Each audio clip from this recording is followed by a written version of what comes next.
Hello friends, welcome to Anubhav's Career Academy. This is Anubhav Mishra, your guide and coach. Friends, हमारे YouTube channel पे आपको UPSC civil services और bank exams की preparation के लिए valuable guidance free of cost मिलती रहती है। और इसी सीरीज़ में आज हम लोग किस तरह से यूपीएससी सिविल सर्विसेज एग्ज़ाम के जो प्रिलिमिनरी स्टेज है उसको किस तरह से अटेम्प्ट किया जाए, क्या स्ट्रेटजी हो, किस तरह से हम प्रिपेयर करें सो दैट हम प्रीलिम्स एग्ज़ाम ईजीली क्वालिफाई कर जाएँ, इसी के बारे में आज हम डिस्कस करेंगे। चलिए फ्रेंड्स, स्टार्ट करते हैं।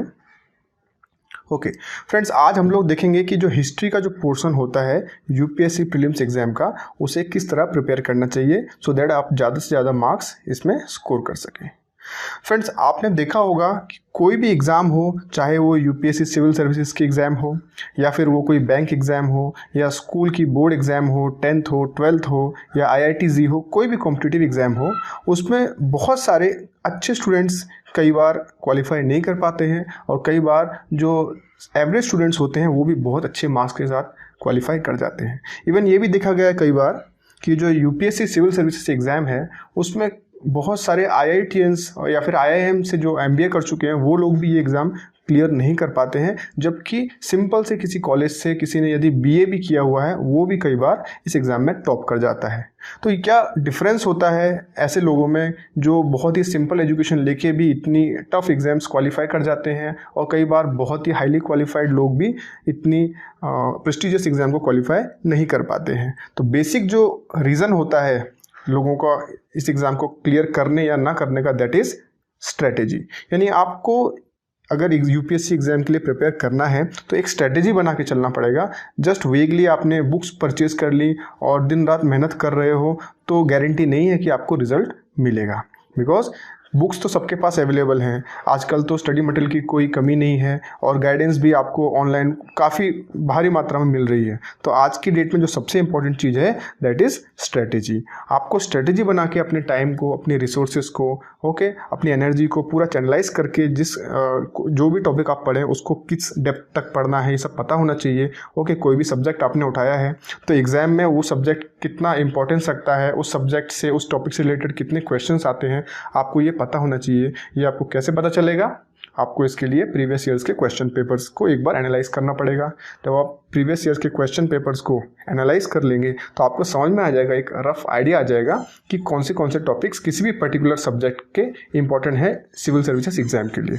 तो इसी सीरीज़ में आज हम लोग हिस्ट्री का जो सब्जेक्ट है यूपीएससी प्रीलिम्स के लिए, उसमें कौन से टॉपिक्स इंपॉर्टेंट होते हैं उस पर थोड़ा डिस्कस करेंगे, सो दैट आप जो भी पढ़ाई करें उसको चैनलाइज कर सकें, एकदम स्ट्रेटजी बना के पढ़ें, सो दैट ऐसा ना हो कि एक साल की मेहनत करने के बाद जब आप प्रीलिम्स एग्ज़ाम देंगे तो उस दिन आप सरप्राइज हो जाए कि भाई ये क्वेश्चंस कहाँ से आए, या फिर ये टॉपिक तो मैंने देखा ही नहीं, या फिर ये टॉपिक मैंने कभी सुना ही नहीं। ऐसा नहीं होना चाहिए, आपको कोई सरप्राइज नहीं मिलना चाहिए एग्ज़ाम हॉल के अंदर जाने के बाद। इसीलिए अब हम स्ट्रेटेजी सभी सब्जेक्ट्स के लिए देखेंगे। आज हम हिस्ट्री का देखेंगे और अगले वीडियोज़ में हम लोग ज्योग्राफी, इस तरह से सारे सब्जेक्ट्स को कवर करेंगे। तो चलिए फ्रेंड्स, आज का लेक्चर स्टार्ट कर देते हैं। ओके फ्रेंड्स, देखिए जो मॉडर्न हिस्ट्री का पार्ट है यूपीएससी सिविल सर्विसेज के प्रीलिम्स एग्जाम में, वो बहुत इंपॉर्टेंस रखता है। बेसिकली इंडियन जो हिस्ट्री है और इंडियन नेशनल मूवमेंट जो इसके सिलेबस में आता है प्रीलिम्स में, उसमें मॉडर्न हिस्ट्री का पार्ट सबसे ज़्यादा इंपॉर्टेंस रखता है। उसके बाद में फिर ancient history and then medieval history. इसलिए मैंने सबसे पहले मॉडर्न हिस्ट्री को रखा है।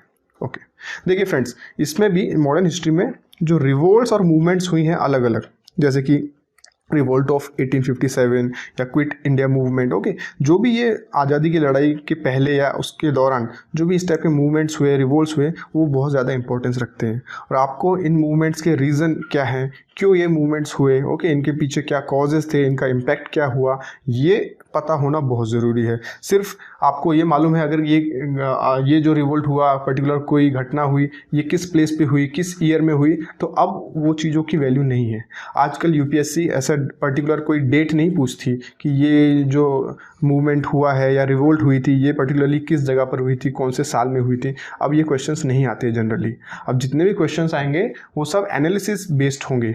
यानी आपको कोई भी इवेंट हो रहा है, कोई घटना घटी थी, तो उसके पीछे के कारण क्या थे ये पता होना बहुत ज़रूरी है। अब क्वेश्चंस इस टाइप से आते हैं, एनालिटिकल क्वेश्चंस आते हैं। ओके तो आपको जितने भी इंपॉर्टेंट मूवमेंट्स और रिवोल्ट्स हुए उनकी जानकारी अच्छे से लेना है, जिसमें ट्राइबल मूवमेंट्स होंगे, पीजेंट के मूवमेंट होंगे, okay for example trade union movement हो गया। तो इन सब के बेसिक कॉज क्या थे ये आपको पता होना चाहिए, क्या पर्पस थे इन मूवमेंट्स के, इनको क्यों किया गया, ओके इनका क्या इम्पैक्ट आया, देन क्या क्या कंसिक्वेंसेस हुए, दैट इज़ इम्पैक्ट क्या हुआ सोसाइटी पे, क्या ये सक्सेसफुल हुए, बहुत सारे मूवमेंट सक्सेसफुल नहीं भी हुए थे, अगर सक्सेसफुल नहीं हुए वो मूवमेंट्स तो उसके पीछे क्या कारण था, क्यों सक्सेसफुल नहीं हुए, ओके देन रिफॉर्म मूवमेंट्स, अब बहुत सारे रिफॉर्म मूवमेंट्स हुए यानी समाज में बदलाव लाने के लिए कुछ मूवमेंट्स हुए थे, ओके ब्राह्मो समाज हो गया, देन आर्य समाज हो गया, हरिजन मूवमेंट हो गया। तो इससे सोसाइटी में कुछ ना कुछ चेंज लाने के लिए ऐसे मूवमेंट किए गए थे, तो ये भी बहुत इंपॉर्टेंट है, इनके ऊपर भी क्वेश्चंस आते हैं। और कुछ रिफॉर्म्स ऐसे होंगे जो एजुकेशन को लेके किए गए होंगे, यानी कि पुराने समय में जब हमारा देश आज़ाद नहीं हुआ था तो लोगों को पर्टिकुलरली महिलाओं को एजुकेशन का जो राइट है वो नहीं दिया जाता था, तो उसके लिए भी बहुत सारे रिफॉर्म्स हुए, उनके बारे में आपको इन्फॉर्मेशन होना चाहिए। इसके साथ साथ जो कास्ट सिस्टम है उसको ख़त्म करने के लिए, एटलीस्ट उसके जो नेगेटिव पार्ट्स थे उनको कम करने के लिए भी बहुत सारे रिफॉर्म्स हुए, तो उनके बारे में आपको इन्फॉर्मेशन होनी चाहिए। ओके देन कौन कौन लोग थे जिन्होंने पार्टिसिपेट किया इन रिवोल्ट और मूवमेंट में, ओके और कुछ फेमस लोग भी हुए होंगे जैसे सुभाष चंद्र बोस हुए, ओके तो आपको उनके बारे में भी इन्फॉर्मेशन लेना है कि पर्टिकुलरली उनने किस मूवमेंट में अपना योगदान दिया और उनकी लीडरशिप में जो भी मूवमेंट्स हुई उसमें क्या क्या रिजल्ट आए, ओके इसके साथ साथ आपको जो प्रेस और लिटरेचर का क्या योगदान रहा, ओके हमारी जो इंडियन नेशनल मूवमेंट है इसके अंदर प्रेस का और लिटरेचर का क्या क्या योगदान रहा ये भी जानना बहुत ज़रूरी है। एंड जो भी एक्ट्स पास हुए थे particularly after the revolt of 1857 वो सारे एक्ट्स के आपको इन्फॉर्मेशन होनी चाहिए, उन पे भी क्वेश्चन आते हैं। ओके फ्रेंड्स, तो ये पर्टिकुलरली कुछ पॉइंट्स हैं, इनका आपको ध्यान रखना है, इन पे बहुत बार क्वेश्चन आते हैं। इसके अलावा आपको जो पढ़ना है वो पढ़िए, कोई वो नहीं है कि भाई वहाँ से क्वेश्चन नहीं आ सकता, बट ये जो पॉइंट्स हैं इनको आप मिस नहीं कर सकते। You can not afford to lose this points because इनमें से बहुत ज़्यादा क्वेश्चंस आते हैं, तो इनको पहले कवर कीजिए, इसके बाद में आपके पास टाइम है, रिसोर्सेस हैं, आप एक्स्ट्रा रीडिंग के लिए जा सकते हैं, हमेशा अच्छा ही रहेगा। लेकिन ये जो बेसिक है इनको आप किसी भी हाल में मिस आउट मत करिए। इसके अलावा फ्रेंड्स एडमिनिस्ट्रेशन का टाइप, यानी अलग अलग क्या क्या एडमिनिस्ट्रेशन के टाइप थे, क्योंकि देखिए जो हमारा इंडियन नेशनल मूवमेंट स्टार्ट हुआ उसके पहले मुग़ल रूल था। ओके तो मुग़ल रूल फिर ब्रिटिश रूल, तो इसमें जो भी चेंजेस आए एडमिनिस्ट्रेशन में वो आपको मालूम होने चाहिए। ब्रिटिश एडमिनिस्ट्रेशन किस तरह से थी, मुग़ल एडमिनिस्ट्रेशन किस तरह से थी, इनके पिक्यूलियर फीचर्स क्या थे, दोनों के अलग अलग क्या क्या इनमें डिफरेंसेस थे, आपको ये पता होना चाहिए। फिर आपको मालूम होना चाहिए कि जो ब्रिटिशर्स थे उन्होंने किस तरह से अपना रूल इंडिया में इतना स्ट्रॉन्ग किया, उन्होंने किस तरह से इंडिया की जो इकोनॉमी है, यहाँ का पॉलिटिकल स्ट्रक्चर है, उसको अपने ग्रिप में कैसे ले लिया, कैसे कंसोलिडेट किया बेसिकली ब्रिटिश रूल को इंडिया में, ये सारी चीज़ें आपको पता होनी चाहिए। इसके साथ साथ एक बहुत इंपॉर्टेंट चीज़ मिशंस। ओके आपने मिशंस पढ़े होंगे तो आपको मालूम होगा कि जो ब्रिटिश गवर्नमेंट थी वो इंडिया में मिशंस भेजती थी अलग अलग अपने ऑब्जेक्टिव्स को प्राप्त करने के लिए, यानी कि इंडिया में कुछ प्रॉब्लम चल रही है और इंडिया के लोगों का अपने फेवर में कैसे करना है उसके लिए इंडिया में ब्रिटिश गवर्नमेंट अलग अलग मिशंस भेजती थी। तो आपको सभी मिशंस की क्रोनोलॉजी पता होनी चाहिए, यानी कि सबसे पहले कौन सा मिशन आया, उसके बाद कौन सा मिशन आया। ओके ये जो क्रोनोलॉजी है, जो सीक्वेंस है, ऑर्डर है, ये आपको मालूम होना चाहिए, ये काफ़ी इंपॉर्टेंस है। एंड हर एक मिशन को भेजने के पीछे क्या रीज़न था ये आपको पता होना चाहिए, यानी कि कोई अगर आपको कोई इंडिया में कोई मिशन भेजा गया है तो क्यों भेजा गया था ये आपको पता होना चाहिए। एंड उस मिशन का इम्पैक्ट क्या हुआ, यानी कि अगर वो मिशन इंडिया में आया, उसको इम्प्लीमेंट किया ब्रिटिश गवर्नमेंट ने, तो उसका क्या रिजल्ट मिले ब्रिटिश गवर्नमेंट को, क्या इंडियन लोगों ने उसको अपोज नहीं किया, तो क्या इंडियन लोगों ने फिर ब्रिटिश गवर्नमेंट को सपोर्ट किया वो मिशंस की वजह से, जो भी वो मिशंस के रिजल्ट्स थे वो आपको पता होने चाहिए। इसके अलावा अलग अलग कमिटीज़ जो सेटअप की ब्रिटिश गवर्नमेंट के जो रूलिंग पीरियड था उसमें जो कमिटीज़ आई, उन कमिटीज़ के बारे में आपको पता होना चाहिए, कौन लोग इसमें लीड कर रहे थे, ओके उनका उद्देश्य क्या था कमिटीज़ का, ये आपको पता होना चाहिए। एंड इसके साथ साथ आपको जो पूरा टोटल कॉलोनियल रूल था ब्रिटिश गवर्नमेंट का इंडिया में, उसका जो सोशल और इकोनॉमिक स्ट्रक्चर था वो पता होना चाहिए, किस तरह से ब्रिटिशर्स अलग अलग तरह की गवर्नमेंट, अलग अलग तरह की पॉलिटिकल फ्रेम्स यूज़ करते थे अलग अलग जगह पे लोगों को अपने कंट्रोल में करने के लिए इंडियंस को। तो ये सारा का सारा आपको एक ब्रीफ आइडिया होना चाहिए। और ये नहीं चाहिए कि यूपीएससी ये नहीं डिमांड करती है कि आपको कोई भी टॉपिक का बहुत ज़्यादा इन डेप्थ नॉलेज हो, PhD is not required here, लेकिन आपको हर एक टॉपिक की थोड़ी थोड़ी इन्फॉर्मेशन इन्फॉर्मेशन होनी चाहिए। This is required by a sincere and serious aspirant of UPSC civil services. तो आपको देखना क्या है कि आप ज़्यादा से ज़्यादा पॉइंट्स को अच्छे से कवर कर सकें, कोई पॉइंट मिस ना हो, सो दैट एटलीस्ट अगर आपको कोई एक भी टॉपिक के बारे में बेसिक इन्फॉर्मेशन होगी तो आप एक सोचा समझा तुक्का भी लगा पाएंगे एग्ज़ाम में। ओके, मतलब अगर आपको एग्ज़ाम में प्रीलिम्स में कोई क्वेश्चन का आंसर नहीं आ रहा है, फिर भी आपको थोड़ा बहुत आइडिया भी है, तो आप एक अच्छा सा गैस कर सकेंगे, कई बार वो गैस सही भी होगा। तो इसीलिए ज़्यादा से ज़्यादा जो इंपॉर्टेंट टॉपिक्स हैं उनके बारे में इन्फॉर्मेशन लीजिए, और जब आप ये टॉपिक सारे कवर कर लें तो आप फर्दर रीडिंग के लिए जा सकते हैं। बट ये जो टॉपिक्स हमने आज देखे, इनको आप बिल्कुल भी अफोर्ड नहीं कर सकते, एग्ज़ाम के लिए मिस नहीं कर सकते। ओके, तो ये बेसिक कुछ इंपॉर्टेंट पॉइंट्स थे फॉर मॉडर्न इंडियन हिस्ट्री। चलिए आगे बढ़ते हैं। अब देखते हैं एंशिएंट हिस्ट्री में कौन से इंपॉर्टेंट टॉपिक्स हैं। फ्रेंड्स देखिए, बेसिकली जो एंशिएंट हिस्ट्री है इंडिया की, उसको हम स्टोन एज भी कह सकते हैं। ओके, जो स्टार्टिंग के जो प्री हिस्टोरिक पीरियड है। अब आप बहुत सारे लोग बोलेंगे ये प्री हिस्टोरिक पीरियड क्या होता है। तो प्री हिस्टोरिक पीरियड फ्रेंड्स वो पीरियड होता है हिस्ट्री का जिसके लिए हमारे पास रिटन रिकॉर्ड्स अवेलेबल नहीं होते, यानी लोगों को तब लिखना वगैरह नहीं आता था, जो स्क्रिप्ट्स होती हैं वो उनका आविष्कार नहीं हुआ था। तो जो वो पीरियड है जिसके लिए हमारे पास रिटन रिकॉर्ड्स नहीं है, उसको हम प्री हिस्टोरिक पीरियड बोलते हैं। और इसके बारे में हमको जो इन्फॉर्मेशन है वो एक्सकावेशन से ही मिलती है। जो आर्कियोलॉजिकल डिपार्टमेंट होता है वो जो खुदाई करता है, उसमें जो भी अवशेष निकलते हैं उनसे हमें ये जो प्री हिस्टोरिक पीरियड है या फिर स्टोन एज कह सकें, उसके बारे में इन्फॉर्मेशन मिलती है। तो इंडिया में जो स्टोन एज है उसको 4 स्टेजेस में डिवाइड किया गया है। First is palaeolithic age, second is mesolithic age, third is neolithic age and fourth is chalcolithic age. तो आपको ये चारों एजेस के बारे में इंफॉर्मेशन होनी चाहिए। ओके, इनका पीरियड भी पता होना चाहिए कि भाई पैलियोलिथिक एज का पीरियड कब से कब तक चला, मेसोलिथिक एज कब स्टार्ट हुई, कब खत्म हुई, नियोलिथिक कब से कब तक चली, एंड कैल्कोलिथिक का पीरियड क्या था इस एज का। तो और आपको इसके साथ साथ ये भी पता होना चाहिए कि ये जितने भी डिफरेंट एजेस हैं उसमें सोशल स्ट्रक्चर कैसा था, यानी लोग किस तरह से रहते थे, गांव में रहते थे या अलग अलग रहते थे या छोटी छोटी टेरिटरीज बन गई थी। ओके, जो भी सोशल स्ट्रक्चर था अलग अलग स्टेजेस में आपको मालूम होना चाहिए। कल्चर किस तरह से था, लोग रिलीजन मानते थे कि नहीं मानते थे। ओके, जो उनके कल्चरल रिचनेस कैसी थी हर एक स्टेज पे, ये मालूम होना चाहिए।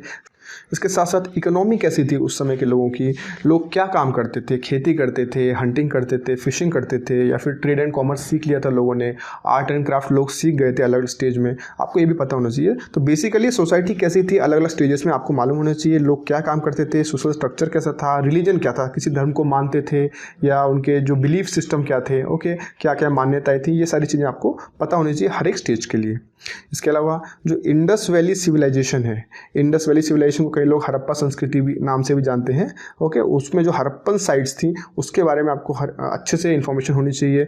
हर एक जो हड़प्पन साइट है, डिफरेंट हड़प्पन साइट्स हैं, उनके डिफरेंट इंपॉर्टेंट फीचर्स क्या क्या हैं आपको ये मालूम होना चाहिए। हर एक साइट के कुछ स्पेशल फीचर्स होंगे जो दूसरी साइट्स में नहीं मिलते होंगे, तो आपको मालूम होना चाहिए कि हर एक साइट में क्या स्पेशल फीचर है, क्या पिक्यूलियरिटी है। और ये आपको एग्जाम में कई बार इस पर क्वेश्चन आता ही आता है। हड़प्पन जो सिविलाइजेशन है बहुत इंपॉर्टेंट है, तो इसको आप बहुत अच्छे से डिटेल में आप पढ़ाई कीजिएगा। इनके ये जो हड़प्पन सिविलाइजेशन के बारे में आप पढ़ेंगे तो उसमें आर्ट एंड क्राफ्ट जो था, अलग अलग साइट्स में अलग अलग जगह पे लोग रहते थे, उनकी पॉटरी किस तरह से थी, वो लोग किस तरह के बीड्स ऑर्नामेंट्स यूज़ करते थे। आर्ट एंड क्राफ्ट जो है वो बहुत इंपॉर्टेंस रखता है, आपको इसके बारे में इंफॉर्मेशन होनी चाहिए। इसके साथ साथ आर्ट एंड आर्किटेक्चर के बारे में भी इंफॉर्मेशन होनी चाहिए, किस तरह के लोग घर बनाते थे, उस समय की स्ट्रीट प्लानिंग कैसी थी। बिकॉज आप देखेंगे जो इंडस वैली सिविलाइजेशन है ये बहुत ही उस समय में बहुत ही डेवलप्ड सिविलाइजेशन था। वो लोग अच्छे से कॉलोनीज़ को, उनकी जो स्ट्रीट्स होती थी उनको प्लान करके बनाते थे, बहुत ही बढ़िया ड्रेनेज सिस्टम होता था, हाइजीन का बहुत ख्याल रखते थे। तो ये सब चीज़ें इतने समय पहले के लोग अगर मेंटेन करते थे तो आप समझ सकते हैं कि ये जो सोसाइटी थी इंडस वैली सिविलाइजेशन की बहुत ही डेवलप्ड थी उस समय के हिसाब से। ओके, तो फिर आप देखिए जब इतनी डेवलप्ड सोसाइटी थी तो फिर वो डिक्लाइन क्यों हो गई, क्या कारण हुए, उनके कॉजेस ऑफ डिक्लाइन क्या है, ये पता होना जरूरी है। क्योंकि फ्रेंड्स अभी क्वेश्चन आपको मैंने बताया कि एनालिसिस वाले क्वेश्चन आएंगे, सिर्फ कोई एक पर्टिकुलर डेट पे क्या हुआ था ऐसे क्वेश्चन नहीं आएंगे। तो आपको एनालिसिस करना है, आपको रूट कॉजेज फाइंड आउट करने हैं कि जो इतनी बड़ी सभ्यता थी, इतनी डेवलप्ड सभ्यता थी, इतनी एडवांस्ड सभ्यता थी, उस समय के हिसाब से वो डिक्लाइन क्यों हो गई, ये इस पे क्वेश्चन आ सकता है। तो आपको हर एक पॉइंट जब पढ़ोगे ना तो एनालिसिस करना है कि क्या रीज़न थे, क्यों डिक्लाइन हो गई, या फिर इतनी फ्लरिश क्यों हुई। ओके, शायद ट्रेड एंड कल्चर अच्छा था वहाँ पे, अच्छा कॉमर्स का एनवायरनमेंट था, या फिर उनके फॉरेन ट्रेडर्स के साथ में कॉन्टैक्ट अच्छे थे, जो भी था आपको मालूम होना चाहिए, एनालिसिस आनी चाहिए। तो ये कुछ इंपॉर्टेंट पॉइंट्स थे एंशिएंट हिस्ट्री में। और भी इंपॉर्टेंट पॉइंट्स हैं फ्रेंड्स। देखिए वैदिक पीरियड का जो समय था, ओके, 1500 BC 2000 BC के बीच का, वो भी बहुत इंपॉर्टेंस रखता है, उस पर भी कई बार क्वेश्चन आते हैं। तो आपको देखना है कि ये जो वैदिक पीरियड था इसमें सोसाइटी किस तरह से थी, फैमिलीज किस तरह से हुआ करती थी, मैरिज सिस्टम कैसे थे, जो महिलाएं थी उनका स्टेटस कैसा था, उन्हें एजुकेशन मिलती थी क्या, प्रॉपर रिस्पेक्ट मिलता था क्या, उनके राइट्स मिलते थे क्या इस समय, एंड बेसिकली कास्ट सिस्टम जो है, जैसे हम वर्ना सिस्टम देखते हैं, वो किस तरह से था एंशिएंट वैदिक पीरियड में, ये हमको पता होना चाहिए। इसके साथ साथ पॉलिटिकल ऑर्गेनाइजेशन कैसा था वैदिक पीरियड में, यानी किस तरह से वहाँ पे जो एडमिनिस्ट्रेशन होता है वो किस तरह से होता था, लोगों को कौन एडमिनिस्ट्रेशन करता था, कौन रूल करता था, वहाँ की इकोनॉमी कैसी थी, ओके, लोग क्या क्या व्यापार करते थे या फिर खेती करते थे, आर्ट एंड आर्टिसंस थे, क्राफ्ट्समैन थे, क्या क्या रोजगार के साधन थे, आपको ये मालूम होना चाहिए। देन उनका कल्चर कैसा था, उनका रिलीजन, लोग किस धर्म की ज़्यादा लोग मानते थे अलग अलग पीरियड में, उनके देवी देवताओं के बारे में, उनकी कल्चरल बिलीव्स के बारे में आपको इन्फॉर्मेशन होनी चाहिए। इसके साथ साथ बहुत इंपॉर्टेंट है लिटरेचर। देखिए जो वैदिक पीरियड है उसका लिटरेचर बहुत इंपॉर्टेंट है। आपको वेदों के बारे में, उपनिषद के बारे में, ओके, जो भी पुराण हुए, धर्मशास्त्र हुए, इनके बारे में इन्फॉर्मेशन होनी चाहिए। इस पर क्वेश्चन आते हैं। देन जो भी इंपॉर्टेंट गॉड्स थे, जैसे इंद्र हुए, है ना, वरुण देव, इंद्र, इनकी पूजा होती थी। तो ये इंपॉर्टेंट गॉड्स की अलग अलग वैदिक पीरियड के अलग अलग फेज में अलग अलग भगवानों की पूजा होती थी, तो आपको इसकी इन्फॉर्मेशन भी लेनी है। एंड जो अर्ली वैदिक पीरियड था और जो लेटर वैदिक पीरियड था, इन दोनों की सोसाइटी में क्या डिफरेंस है ये आपको पता होना चाहिए। आपको डिफरेंशिएट करते आना चाहिए कि भाई अगर कोई चीज़ बताई, कोई कैरेक्टरिस्टिक बताई गई है वैदिक पीरियड के बारे में, तो आपको समझ में आना चाहिए कि ये कैरेक्टरिस्टिक अर्ली वैदिक पीरियड की सोसाइटी की है या लेटर वैदिक पीरियड की सोसाइटी की है। ओके, तो बेसिकली आपको वैदिक पीरियड को अच्छे तरह से डिटेल में देखना है और कौन से पॉइंट्स को देखना है वो हमने यहाँ पे देख लिया। इसके अलावा फ्रेंड्स बुद्धिज़्म और जैनिज़्म, ये दो नए धर्म भी उस समय बने। ओके, तो ये क्यों बने, ये इन धर्मों की उत्पत्ति क्यों हुई, ओके, क्या क्या रीजंस थे कि ये दोनों धर्म इतने ज़्यादा ग्रो हुए, आपको ये मालूम होना चाहिए। इसके साथ साथ आपको गौतम बुद्ध और महावीर के लाइफ के बारे में पता होना चाहिए, उनके बिलीव्स क्या थे, ओके, और उन लोगों ने क्या क्या कंट्रीब्यूशन किया सोसाइटी के लिए, क्या क्या टीचिंग्स दी, सीख दी सोसाइटी को, और फिर उनके समय में क्या क्या लिटरेचर लिखे गए। पर्टिकुलरली गौतम बुद्ध को मानने वाले लोगों ने बहुत सारे लिटरेचर लिखे हैं, महावीर के जो फॉलोअर्स थे उन्होंने भी कुछ बुक्स लिखी हैं, लिटरेचर लिखे हैं, तो उन लिटरेचर के नाम और उनके बारे में आपको इन्फॉर्मेशन होनी चाहिए। इसके साथ साथ गौतम बुद्ध और महावीर की लाइफ के जो इंपॉर्टेंट इवेंट्स हुए, जैसे कि एनलाइटनमेंट, ओके, जब गौतम बुद्ध को मोक्ष की प्राप्ति हुई, तो ये सब चीज़ें कब हुई, कहाँ हुई, किस जगह पे जाके उन्होंने तपस्या की, साधना की, ये सब पता होना चाहिए। और जो भी बुद्धिस्ट और जैन काउंसिल्स हैं, इनके बारे में आपको इन्फॉर्मेशन होनी चाहिए कि कौन सी काउंसिल किस समय कहाँ पे हुई, ये थोड़ी सी इंपॉर्टेंट है, तो इसको आपको ध्यान रखना है। इनका प्लेस ऑफ काउंसिल आपको पर्टिकुलरली पता होना चाहिए, और किस पर्टिकुलर जो बुद्धिस्ट मॉन्क या जो जैन धर्म के जो अनुयायी थे, किसने ये काउंसिल कंडक्ट करा, ये भी आपको मालूम होनी चाहिए। देन आपको बुद्धिज़्म धर्म के अंदर भी टाइप्स हैं, ओके, महायान बुद्धिज़्म हो गया जैसे, तो आपको टाइप्स पता होना चाहिए कि और अलग अलग जो टाइप के बुद्धिज़्म हैं उनके फीचर्स क्या हैं, उनकी जो थिंकिंग है वो क्या है, वो किस पर्टिकुलर सोच को लेके आगे बढ़ते हैं, तो ये आपको मालूम होना चाहिए। इससे सिमिलरली जो जैनिज़्म है, इसमें भी दो टाइप के उनका अंदर डिवीज़न हो गए उनके धर्म में, तो उसके बारे में आपको इन्फॉर्मेशन होनी चाहिए। एंड फिर बेसिकली आप देखेंगे कि जैनिज़्म बुद्धिज़्म में बहुत सारी चीज़ें आपको कॉमन भी दिखेंगी, इसके साथ साथ बहुत सी चीज़ें आपको डिफरेंट भी दिखेंगी। तो ये उनमें जो कॉमन चीज़ें हैं और जो डिफरेंसेस हैं वो भी आपको समझ के लेने हैं। ओके, अब आप देखिए जो बुद्धिज़्म और जैनिज़्म थे, ये दोनों धर्म बहुत ज़्यादा प्रचलित हो गए और बहुत भारी मात्रा में लोग इन्हें फॉलो करने लगे थे।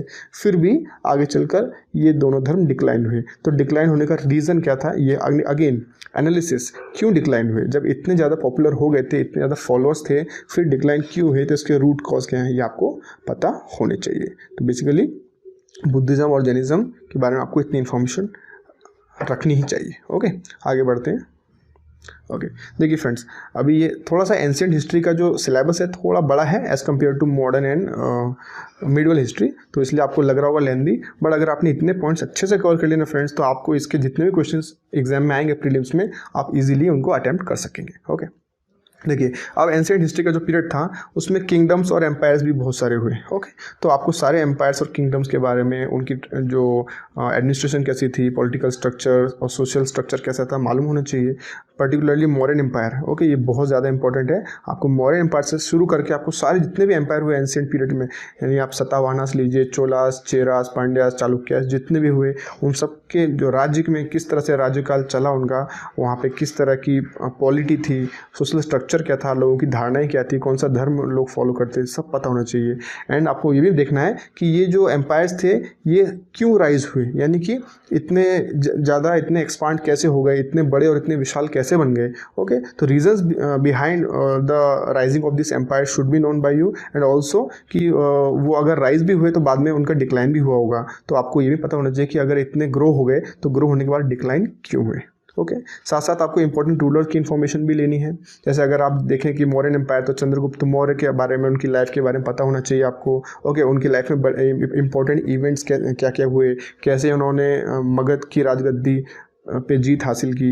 ओके, देन आपको अशोका द ग्रेट के बारे में भी इंफॉर्मेशन होनी चाहिए, उनकी लाइफ के इंपॉर्टेंट इवेंट्स, उन्होंने लोगों की भलाई के लिए क्या क्या काम किए, मतलब जो भी कंट्रीब्यूशंस हुए। ये मैंने एग्जांपल के लिए चंद्रगुप्त मौर्य और अशोका बोला। इसके अलावा भी जितने इंपॉर्टेंट राजा हैं अलग अलग डायनेस्टीज़ के, अलग अलग एम्पायर्स के, आपको उनके बारे में जो इंपॉर्टेंट फीचर्स हैं वो पता होने चाहिए। देन ये जो भी रूलर्स थे इनके बीच में, इनके राजकाल में उनका इकोनॉमिक और सोशल स्ट्रक्चर कैसा था ये पता होना चाहिए। देन आर्ट एंड आर्किटेक्चर भी पता होना चाहिए आपको। ओके, किस तरह का आर्ट एंड आर्किटेक्चर फॉलो होता था इनके राजकाल में। देन फेमस लिटरेरी वर्क्स क्या क्या हुए। ओके, हर एक रूलिंग डायनेस्टी या फिर रूलिंग एम्पायर में कुछ स्कॉलर्स रहते थे, उन्होंने अच्छे अच्छे लिटरेरी वर्क्स भी प्रोड्यूस किए। तो आपको ऐसे फेमस लिटरेरी वर्क्स के बारे में पता होना चाहिए। अब देखिए फ्रेंड्स, अगेन जब इतने बड़े एम्पायर बनाए, तो उन इतने बड़े और शक्तिशाली एम्पायर बने, तो फिर वो डिक्लाइन क्यों हुए, इसके पीछे भी कुछ ना कुछ बहुत बड़ी कॉजेज़ होंगे। तो आपको वो डिक्लाइन का कॉज भी पता होना चाहिए, यानी कि ग्रो क्यों हुए वो भी पता होना चाहिए, एंड डिक्लाइन क्यों हुए वो भी पता होना चाहिए। साथ ही साथ जो फॉरेन के ट्रैवलर्स इंडिया में आए, जैसे फॉर एग्जांपल चाइनीज़ ट्रैवलर्स कई हमारे इंडिया में आते थे।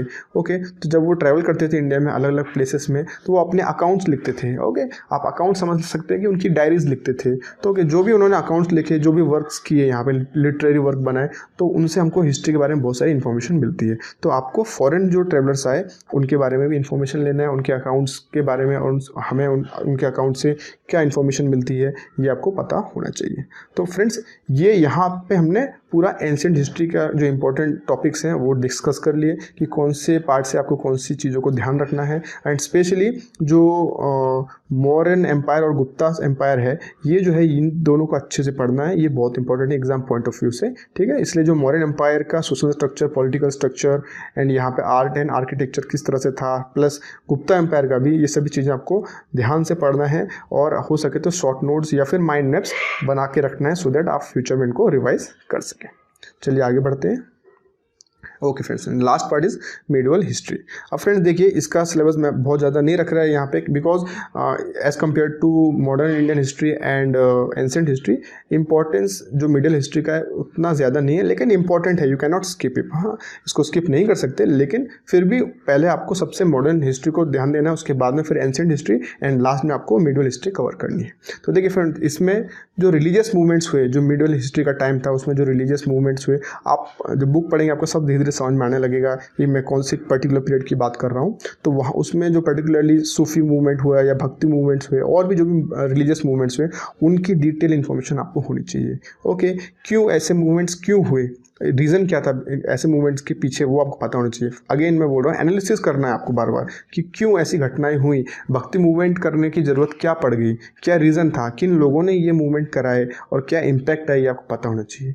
अगेन डॉक्ट्रिन्स क्या थी, यानी ये जो भक्ति मूवमेंट हो गया या कोई भी रिलीजियस मूवमेंट हो गया, तो इनकी डॉक्ट्रिन्स क्या थी, इनके पीछे सोच क्या थी। ओके, इनकी धारणाएं क्या थी, क्या सोच के ये मूवमेंट्स को चलाया गया। ओके, इन मूवमेंट्स की प्रैक्टिसेस क्या थी, ये किस चीज़ को फॉलो करने के लिए कहते थे, ये पता होना चाहिए।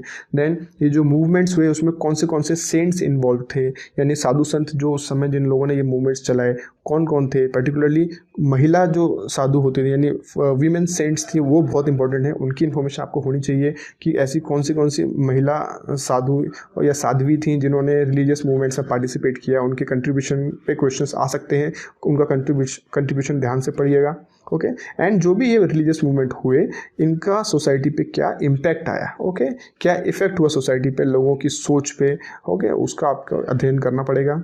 And finally revival of Hinduism, यानी जो हिंदुइज्म धर्म है उसका रिवाइवल जो आदि शंकराचार्य ने किया था उसके बारे में आपको डिटेल इन्फॉर्मेशन लेनी है। तो फ्रेंड्स ये हमने रिलीजियस मूवमेंट्स में ये बेसिक पॉइंट्स आपको कवर करने हैं। इसके अलावा जो रूलर्स और एम्पायर्स हुए इस पीरियड में, मेडिवल हिस्ट्री के रूलर्स एम्पायर यानी starting from Delhi sultanates to Mughals, आप देखेंगे जितने भी रूलर्स और एम्पायर्स हुए, जितनी भी डायनेस्टीज आई गई उनके बारे में आपको डिटेल इन्फॉर्मेशन होनी चाहिए। उनका पॉलिटिकल स्ट्रक्चर कैसा था, हर एक रूलर के अंडर में अलग अलग पॉलिटिकल स्ट्रक्चर था, ओके, आपको उनका एडमिनिस्ट्रेशन के बारे में इन्फॉर्मेशन होना चाहिए।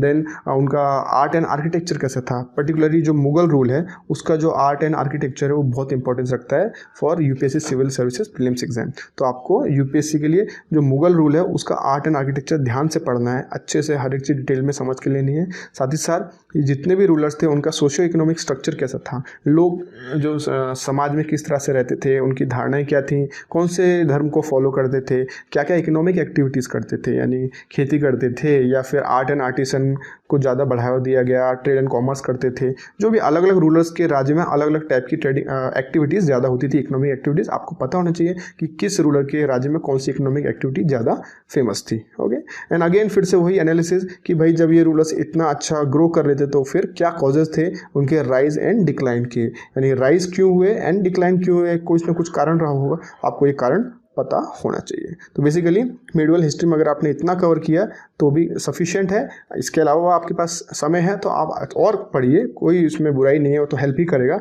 लेकिन जो भी पॉइंट्स हमने डिस्कस किए हैं इनको आप बिल्कुल भी मिस मत कीजिएगा।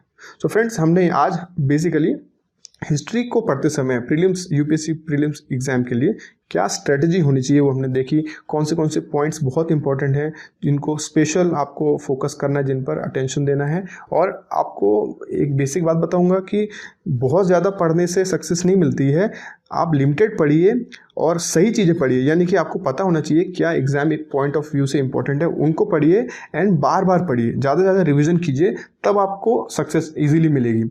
एक्चुअली यही देखा जाता है कि जो सक्सेसफुल कैंडिडेट्स होते हैं और जो लोग जल्दी सक्सेसफुल नहीं हो पाते हैं उनका डिफरेंस यही होता है कि सक्सेसफुल कैंडिडेट बहुत ज़्यादा सोर्सेज को फॉलो नहीं करते हैं, वो लिमिटेड सोर्सेज को पढ़ते हैं एंड रिवीजन ज़्यादा करते हैं। तो अगर आप रिवीजन करना चाहते हैं जल्दी से तो आपके जो सोर्सेज आप पढ़ रहे हैं उनसे आप कंसोलिडेट करके कुछ छोटे छोटे सिंपल नोट्स बनाइए। अगर आप नोट्स नहीं बनाना चाहते हैं तो उससे भी अच्छा एक मेथड है, दैट इज़ माइंड मैप, यानी कि आप जो भी पढ़ते हैं उसको पिक्टोरियल फॉर्म में, ओके, मैप्स किया पिक्टोरियल फॉर्म में आप डायग्राम्स के फॉर्म में कन्वर्ट कर लीजिए। अगर आपने सोचिए 10 पेजेस का एक चैप्टर पढ़ा है तो उसको आप एक पेज में पिक्टोरियल डायग्राम के फॉर्म में कन्वर्ट करिए, सो दैट आप जब भी उसको देखेंगे तो आप एक 5 से 10 मिनट के अंदर पूरा एक पन्ने में पूरा चैप्टर रिवाइज कर सकते हैं। तो इससे 2 फायदे होंगे। पहला तो आपको रिविज़न करने के समय आपको ऐसा हैक्टिक नहीं लगेगा कि भाई मुझे रिवाइज करना है, again I have to give 1 and 2 hours। Okay, आप 5 या 10 मिनट में पूरा रिवाइज कर लेंगे एंड आप बहुत जल्दी रिवाइज कर सकेंगे और कई नंबर ऑफ टाइम्स आप रिविज़न बढ़ा सकेंगे, यानी आप वीक में 2 बार रिवाइज कर लेंगे। एक पेज को आप पिक्टोरिकली जो ग्राफिक रिप्रेजेंटेशन है उसको देखने में समय थोड़ी लगता है और इंटरेस्टिंग भी लगेगा आप जब देखेंगे ऐसे पिक्चर्स को, डायग्राम्स को। एंड इसका फ़ायदा ये भी है कि जो ह्यूमन मेमोरी होती है, हमारी जो याददाश्त है, मेमोरी है, वो पिक्चर्स को जल्दी याद करती है। अगर आप पैराग्राफ्स लिखेंगे तो आप उनको बार बार पढ़ेंगे ना, फिर भी आप कुछ ना कुछ भूलेंगे, लेकिन जब आप पिक्चर्स के फॉर्म में, माइंड मैप्स के फॉर्म में देखेंगे वही चीज़ों को तो आप आसानी से याद रख सकेंगे एंड एग्जाम के टाइम पे भी आपको सब कुछ चीज़ें आराम से याद आएंगी। लेकिन ये जो माइंड मैप्स होते हैं इनको यूज़ करने के लिए आपको पहले डिटेल्ड स्टडी करनी पड़ेगी, यानी आप सब्जेक्ट कुछ भी पढ़ें, आप कोई भी टॉपिक पढ़ें, आपको अच्छे से वो टॉपिक समझ के लेना होगा, उसको डिटेल्ड वे में अच्छे से स्टडी करना होगा। फिर आप जब छोटे छोटे पॉइंट्स माइंड मैप्स में लिखेंगे तो आपको हर एक पॉइंट पूरा पैराग्राफ, पूरा चैप्टर याद दिलाएगा। मैंने आज जो भी हमने डिस्कस किया है उसके लिए एक माइंड मैप बनाया है, तो जस्ट एक बार आपको दिखाता हूँ। देखिए आपने आज जो भी हमने इस वीडियो में जो भी डिस्कस किया सारी चीज़ें मैंने इस माइंड मैप में समराइज़ कर दी हैं। आप देख सकते हैं हिस्ट्री की स्ट्रेटेजी है यूपीएससी प्रीलिम्स के लिए। ओके, इसमें हमने देखा था मॉडर्न जो इंडियन हिस्ट्री सबसे पहले पढ़ी, उसमें क्या क्या इंपॉर्टेंट है हमने देखा। रिवोल्ट्स एंड मूवमेंट्स इंपॉर्टेंट है, इस पर आपको फोकस करना है। उसमें जो रिवोल्ट्स मूवमेंट है उसमें क्या क्या इंपॉर्टेंट है हमने देखा। पर्पस ऑफ मूवमेंट है, उसका रीज़न क्या था, कंसिक्वेंस क्या हुए, कौन कौन लोगों ने पार्टिसिपेट किया, फेमस पर्सन कौन कौन इन्वॉल्व थे। ओके, एंड प्रेस और लिटरेचर का रोल क्या रहा। देखिए ये सब चीज़ें हमने वहाँ पढ़ी हैं। तो वहाँ यहाँ पे मैंने एक एक लाइन में इसमें पिक्टोरिकली देखिए ना, एरोज एंड लाइंस इससे लिख दी है। देन मैंने ये भी बताया यहाँ पे क्रोनोलॉजी ऑफ मिशंस।